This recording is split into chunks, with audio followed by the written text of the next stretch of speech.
కేనత కానోమ్. ఈ movie run time వచ్చేసి 1 hour 56 minutes అనమాట. ఈ మూవీ రివ్యూలోకి వెళ్ళే ముందు ఇప్పటి వరకు మన ఛానల్ని ఎవరైతే సబ్స్క్రైబ్ చేసుకోలేదో తప్పకుండా సబ్స్క్రైబ్ అనేది చేసుకోండి గైస్.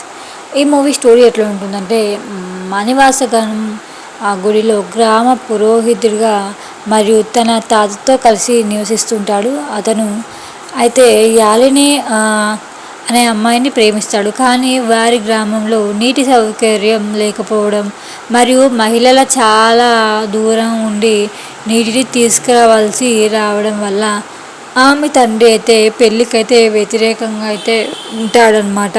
కానీ ఒకరోజు మణివాసగనం నివసించే భూమిలోనే నీరు ఉందని జలదేవుడు జోష్యం చెప్తాడు. అతను అక్కడ కొత్తగా బావి తవ్వడానికి అంగీకరిస్తాడు. దాంతో అతని పెళ్ళి కూడా నిశ్చయం అవుతుందన్నమాట.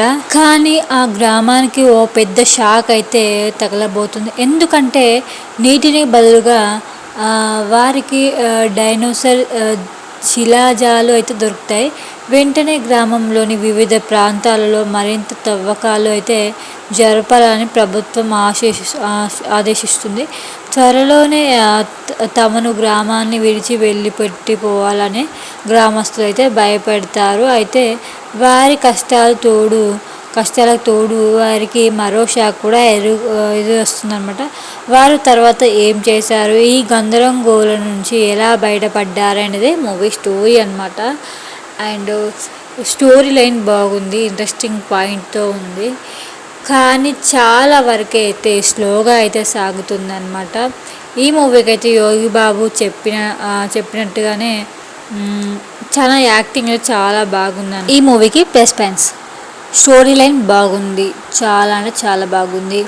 ఒక ఊరు అయితే కరువులో ఒక నీటి కోసం అయితే తవ్వకాలు జరపడం, అది చాలా ఇంట్రెస్టింగ్ పాయింట్ అనమాట. అండ్ యోగి బాబు యాక్టింగ్ బాగుంది. అండ్ కొన్ని యాక్టింగ్స్ చాలా బాగున్నాయి. కొందరు యాక్టర్స్ ఉన్నారు కదా, సో వాళ్ళే ప్లేస్మెంట్స్ అనమాట. మైనస్ పాయింట్ వచ్చేసి స్టోరీ అయితే చాలా స్లోగా అయితే సాగుతుందన్నమాట. అండ్ అలా అయితే అనిపించింది.